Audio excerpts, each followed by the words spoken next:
Hi, this is Don Clark with FileMakerProGurus.com and FM Database Consulting, and we're here in Las Vegas at FileMaker DevCon 2015. And today I'm interviewing Duane Maas of MC Services in Milwaukee, Wisconsin. How's it going this morning, Duane? Great. Been a good conference. It's been a good conference. I'm glad you took the opportunity to come up here and share what's going on with you. Tell me about MC Services. Well, we're a smaller company of 22 people. We're both Mac, Network, and Cisco and FileMaker, and we've been growing equally in both areas. About 2002, I hired my first full-time employee. So there was 2 people then, and then about 2010, I was, I think, 9 or 10, and now we're 22 and still looking for people. So we've been riding the wave of FileMaker and the Mac and iOS, and it's really worked out pretty well. What's driving your growth now and recently? Mobility, and then the Mac and business being accepted. We've got several billion-dollar companies that we actually have guys on site to maintain their Macs. There's one Fortune 50 company that we do their level 1, 2, and 3 support for their offices. Nice. And they handle all the PC stuff. We're hoping that they don't get too big that they fire us and hire internal people. And we've done real well. We do Apple training and FileMaker training, and that's gotten us a lot of business. And then the mobility with FileMaker has just been sensational because we have written some iOS apps that on the order of 50,000 a piece, and if we persuade people to go with FileMaker Go, then you're down to 10. So for the same functionality. So right. We've all of a sudden gotten real lucky. It's a lot different than the mid-90s where nobody wanted a Mac and they were going out of business. Yeah, I remember those days. Yeah, I had an Apple store back in the 90s. Oh, so got out of that. And but yeah, you were on stage last night at the FileMaker Business Alliance dinner, and got an award for marketing, and I think it was for the mobile aspect of things. Was that right? It was for I'm the kind of guy in my business, I've always tried a lot of different things, see what works. I'm not afraid to fail. It's pretty you and Einstein, because I fail a lot. And I'll try a lot of different things, and FileMaker really is looking to expand. You know, what I really like is they seem to have gotten out of a rut, and they're trying a lot of new things. And, they've got a new initiative with Apple stores working a lot. I've been working with the Apple stores in our area, and that's just been phenomenal because when you have all the people going into an Apple store, and now we've got them looking for, well, have you ever thought of a database for that? You know, and like I say in my talk last night, I look for anybody with a clipboard filling out forms because they're just real big candidate for FileMaker. Yeah, and FileMaker Go on an iPad or on an iPhone. And the Apple stores really like it. There was one account, Henry Schein, which is one of the success stories on the FileMaker website. They bought about 1,000 iPads because of FileMaker and some of the stuff we've done with them. And they keep on adding more utility using FileMaker they've got one example where they sell dental practices, medical practices, and veterinary practices. And one of the things they have is a planner. So in January, the rep will go into a customer and say, are you looking at expanding this year? Say it was a dentist that they want to add an operatory, another room. So they'll go in and say, okay, here's what you need. Here's this X-ray device, here's the chair, here's all the equipment would be in the room, and here's the price, and here's what it would be on a lease. So all of a sudden, they've got the guy thinking, wow, I could afford this because this would be like $4,000 a month on a lease. I can make $20,000 on that. You know, I just need the dentist, and it really helps them sell stuff. It's been phenomenal for them. It started out in the U.S., then UK, Australia, Canada. So we developed, and that's all a FileMaker-based system, so they can see then what they've done, the percentages, closes on it, and it's been a phenomenal deal because they get the customers thinking about planning with them. And that's kind of, I've had some management consulting for my business, and the biggest thing I learned is to set 3 goals a quarter that aren't like the little goals. One with, like I've got one in a 3-year goal to open 2 offices in other cities. Right. And so we're opening a training center next month in Chicago. Nice. And everybody works in our office in Milwaukee right now. We've got the 22 people, we've got the 8 developers come in every day. So we get really nice collaboration. But now we'll have a training center in Chicago, and I really feel we'll pick up consulting customers from that for both FileMaker and Mac stuff. So, Okay. really excited about that. But that was a goal. I just started looking around. Another one is to figure out how to kind of broaden the market for FileMaker. So now we have a Crystal Reports initiative where we're going to learn how to do Crystal Reports. Well, we're already doing it a little bit, and go in and look for Crystal Reports in a deal. Well, anybody who's done both knows FileMaker is a perfect candidate to replace that, to get it onto iPads, iPhones, and just because Crystal Reports now is owned by a bigger company that isn't emphasizing it as much. So it's a perfect opportunity to go in and increment sales with replacing them. Yeah, here's FileMaker on steroids, and it's Crystal Reports on steroids, essentially. Yes. Yeah, and a whole lot more than that. So you know, that functionality plus. Well, that's great. You know, one of the things that's overlooked a lot in the FileMaker small business consulting market is management consulting or business consulting services. They're offering some types of that kind of thing for process improvement and systemization and stuff, but they're not paying attention to the bottom line in their own business. They're not setting the proper goals. They're not actually aware of the things they need to do. Time management, working on their business, not in their business, and so on. Those are important things for any small businessman to function, and it's something you can consult with people. You can lay those things out there and say, you know what, you're going to have a goal, and if you got a goal, we can help you measure your how you achieve that goal, the percentages. You need the data, you need the feedback, and you need it quickly. Yeah.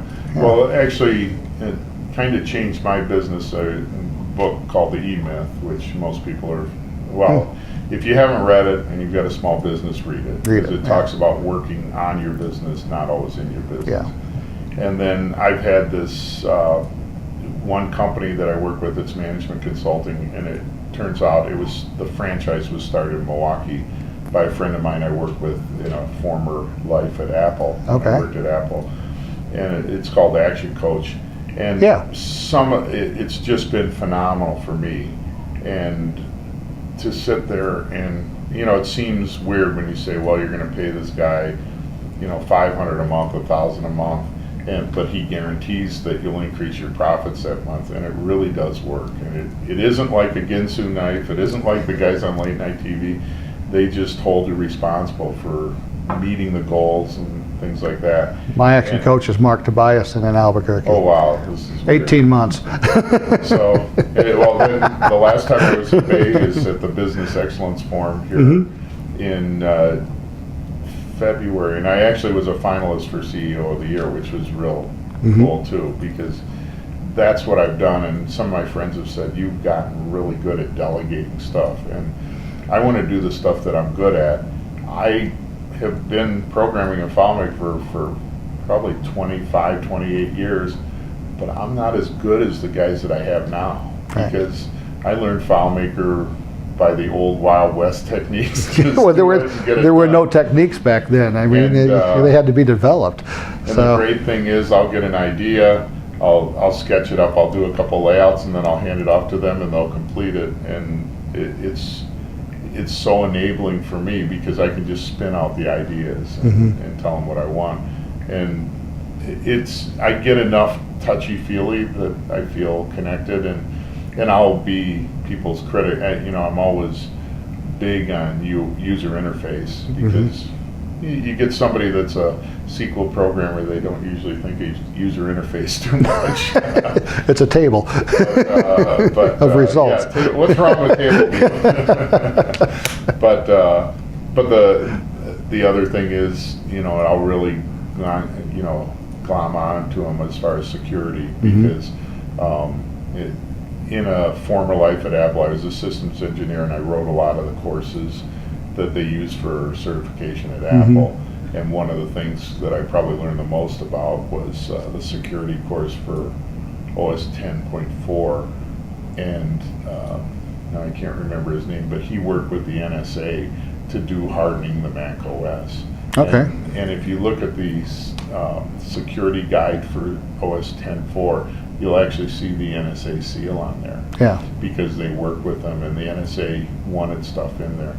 Now, I'm not paranoid about security. You know, you get some people that never log into their Mac with admin access. They always log in as a standard user. But there was a wonderful session yesterday about all the ways you could crack things if you don't protect it using the privileges in FileMaker.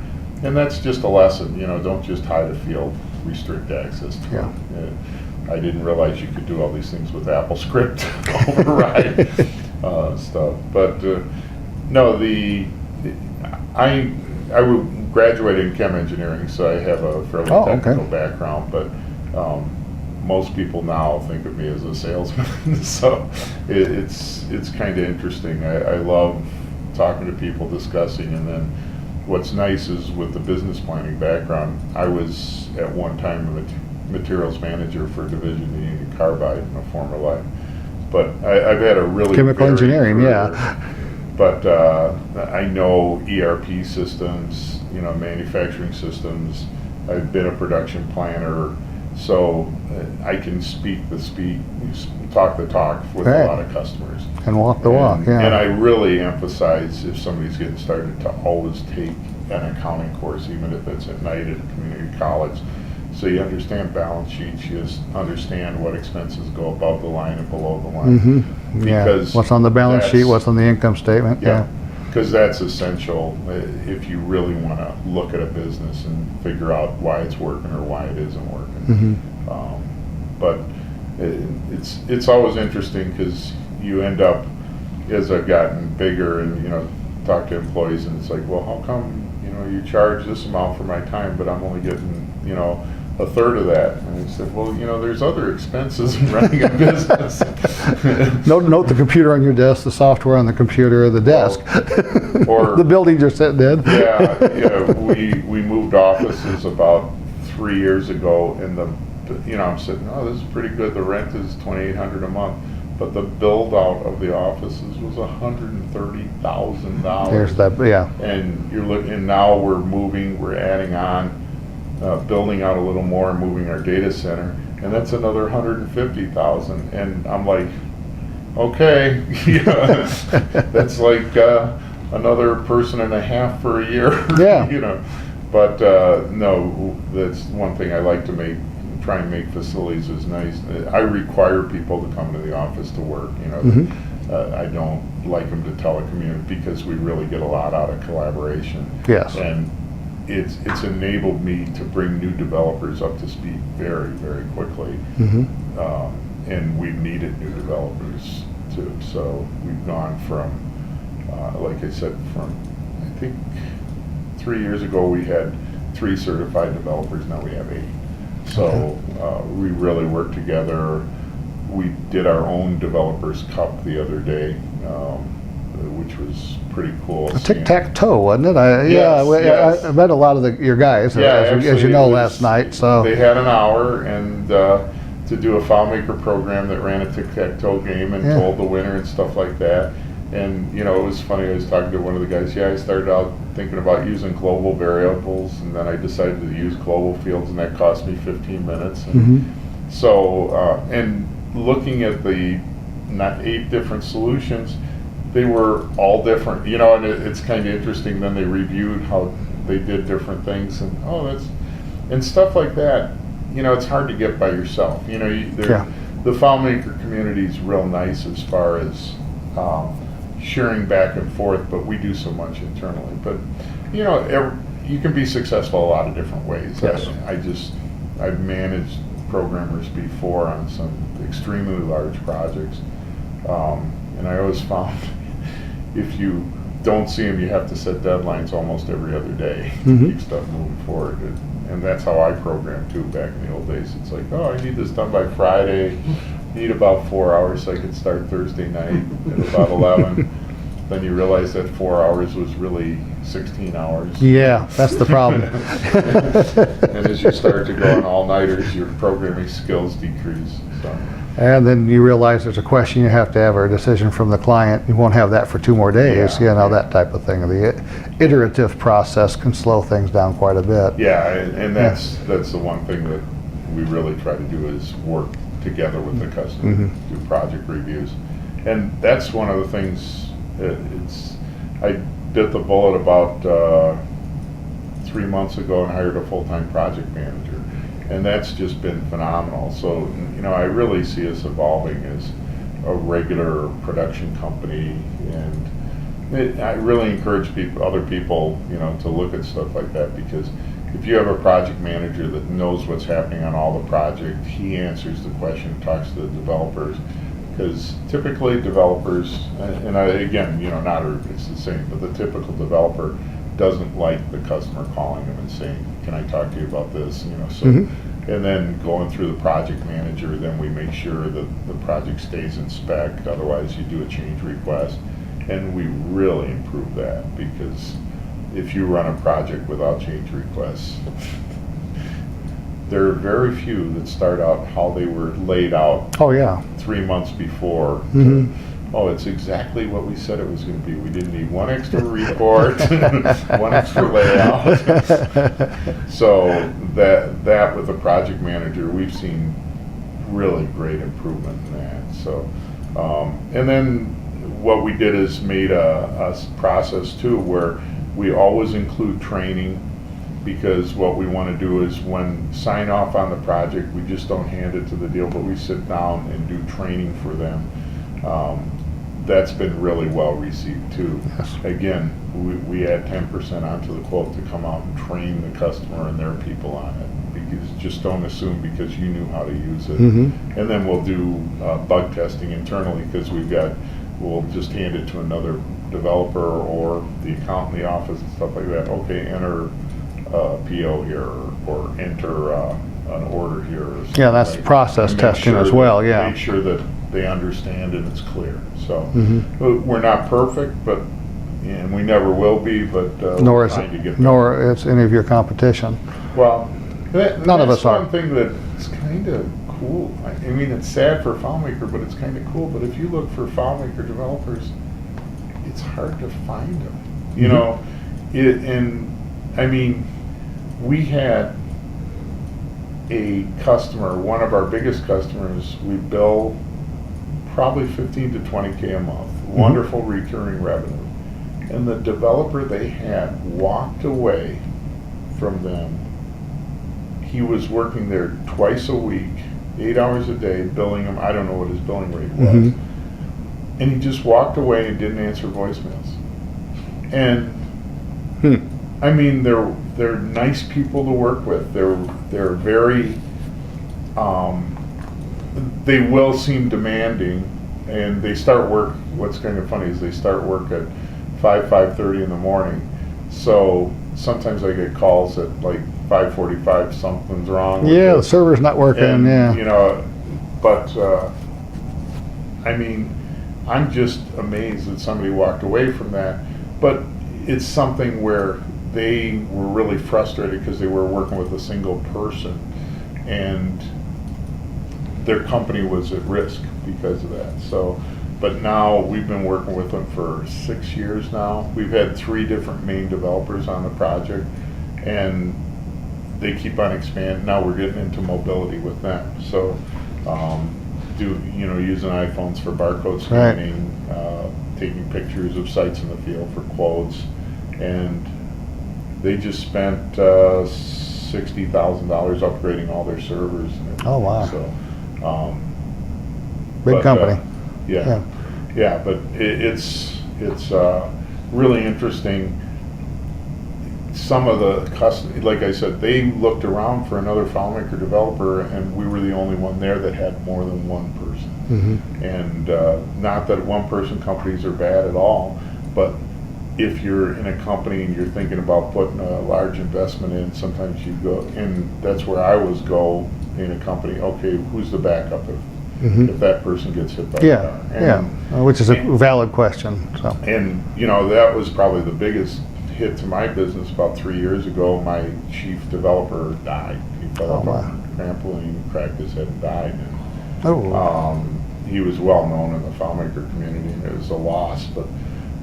And I remember the day after that, it's like, what's going to happen to my company? Right. We kept on going. So, but that's, from that, I just know you have to have a backup. Not that people are going to die, but people leave the company or something. Things change, life stages, and you got to have continuity. So it's good business principles. You're delegating. You're focusing on your business. You're focusing on the things you're better at. And you've got goals. So the action coach is paying dividends for you and they keep you accountable. And it's get a a good relationship with a bank. If you have receivables, get your accounting in order. Go to a bank, even if it's just a $10,000 line of credit. I was amazed at how, if people see that you've been working 3, 4, 5 years, you've been making money, and then the other thing is pay yourself first. Don't skimp on yourself. Don't go, I mean, my first consulting company, I didn't pay myself for a year. It was the biggest mistake I ever made in my life, because I should have known that it wasn't going to work. The pay yourself first, get a relationship with a bank. Banks have money to loan right now. They want to loan money, and banks will fight for your business. Don't just say, your balance sheet, you know, get your balance sheet cleaned up, get a friend that knows accounting or whoever does it, but get your accounting in order and banks will loan you money. Right. I was amazed because I got an accounts receivable loan. They gave me a line of credit account against accounts receivable, and it was life-changing. It was absolutely life-changing because I didn't go into, back then payroll was probably $15,000 every 2 weeks, and I knew I had this cushion if something happened. Yeah, somebody cuts a check late, or because invoices get lost. Those kind of things happen. Yeah. They lose people too, you know, and their accounting goes into a tailspin, that kind of thing. Yeah, or whatever. Yeah, or they just don't have the money to pay. Oh, sometimes that's it too, yeah. So, but go ahead, I'm sorry. I was just saying, you know, don't neglect the accounting guys.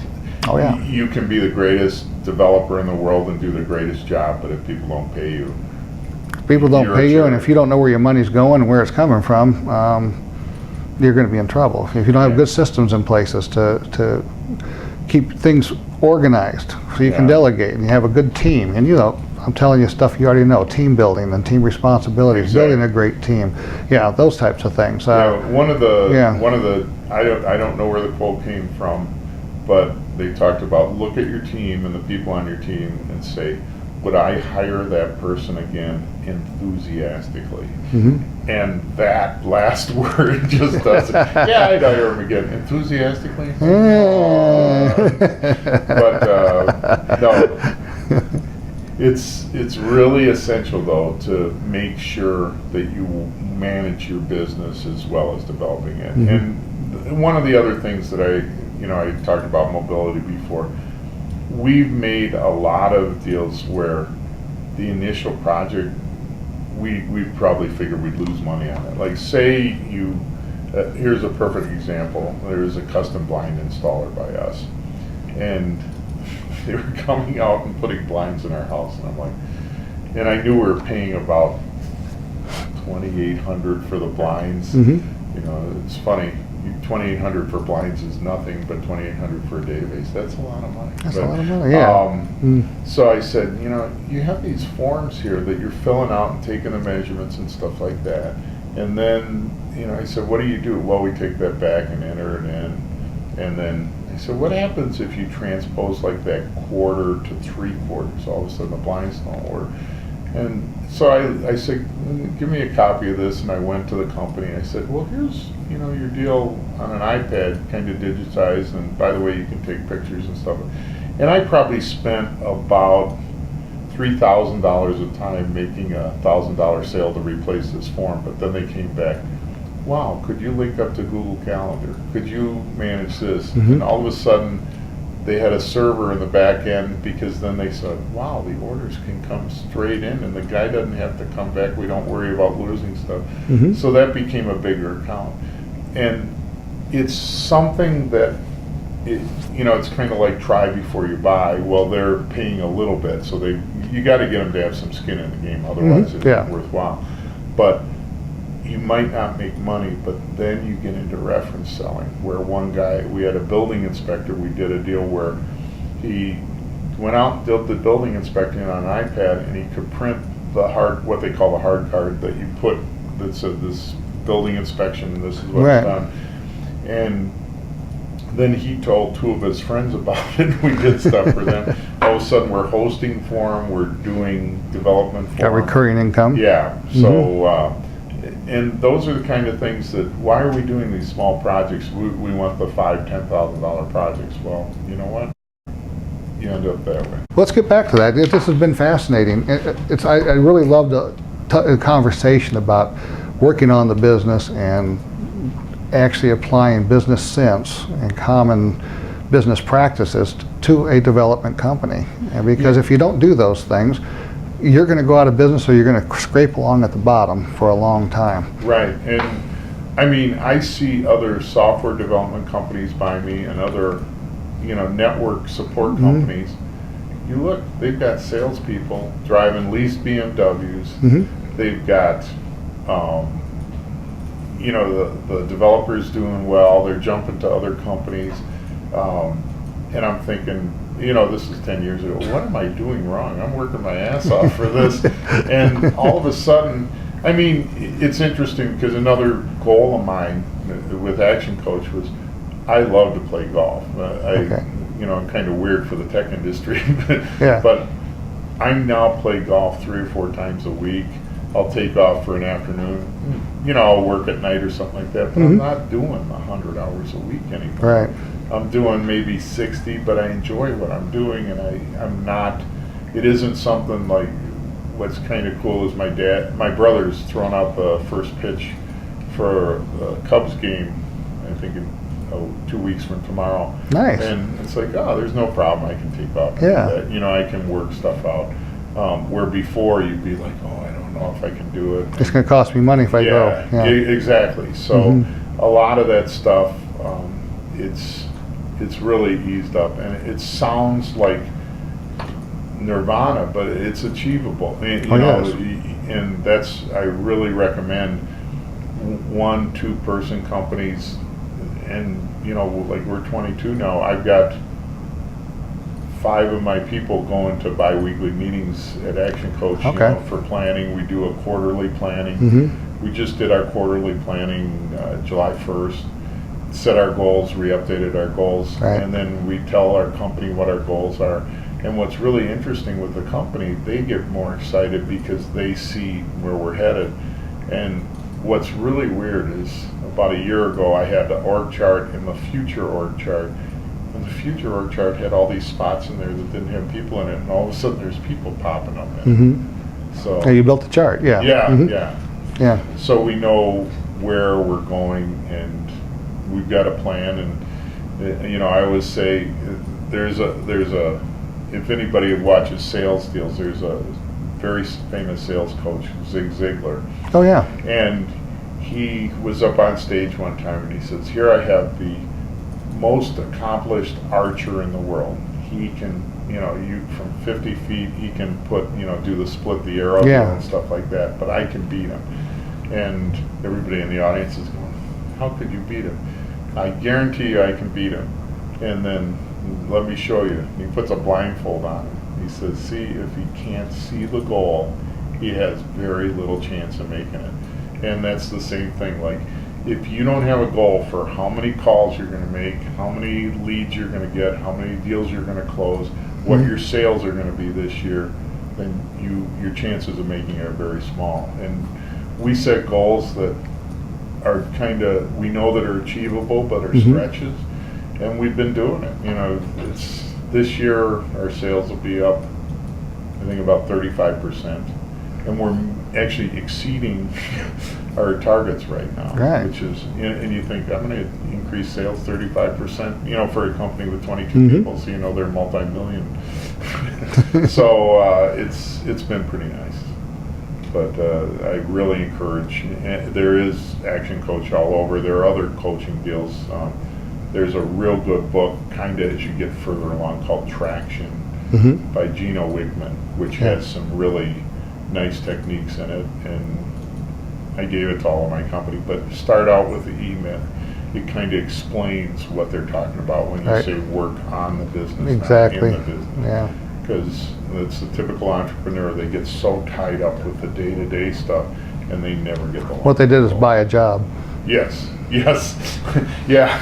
Well, that was when I sold for Apple, and I left that to do consulting, and I'm sitting there, why am I doing this? I'm making, I mean, less than half the money that I made selling for Apple, and I'm not in control of my own life.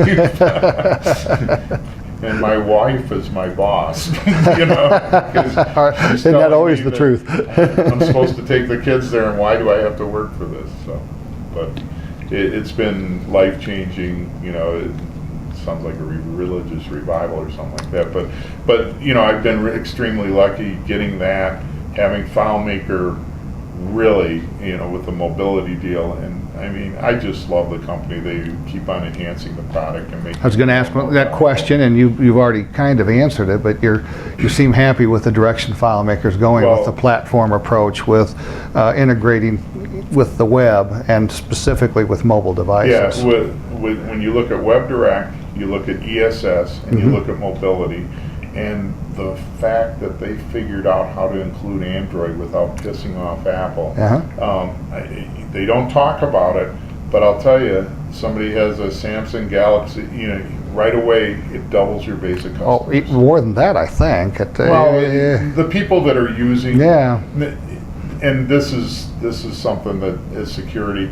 There aren't many businesses, if they're really serious about security, don't use iOS because the Android platform has a lot of holes. Yes, it does. But you can use WebDirect very well on Android tablets and phones now. The ESS, I mean, the fact that you can go, we've done it time and time again, go into a company and, what are you using for accounting? Well, we're using Dynamics, or we're using this, or we're using this, it's some proprietary deal.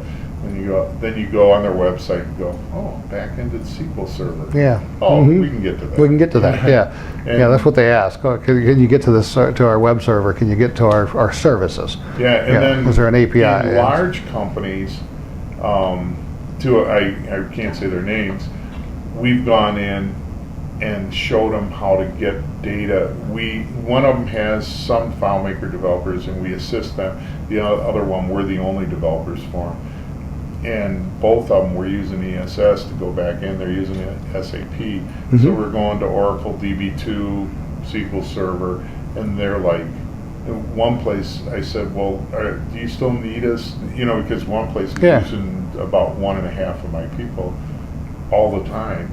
And he said, oh yeah.